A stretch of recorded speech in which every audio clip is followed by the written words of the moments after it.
तिमी राधा त हैनौ बाँसुरी बजाउनलाई। हेर म त हरेसीमा की श्रीमती पार्वती हुँ। नाम पार्वती यो दुर्गति।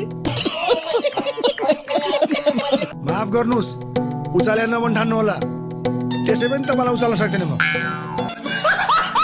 पैसा दिएको हो श्रीमान, हामीले दिएको पैसाको साक्षी हामी नै हो। हो यसले हाम्रो पैसा खाएकै हो।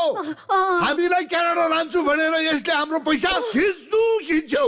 मुलाको चाना उही चाना भन्ने गीतमा हामीलाई डान्ससम्म प्र्याक्टिस गरायो।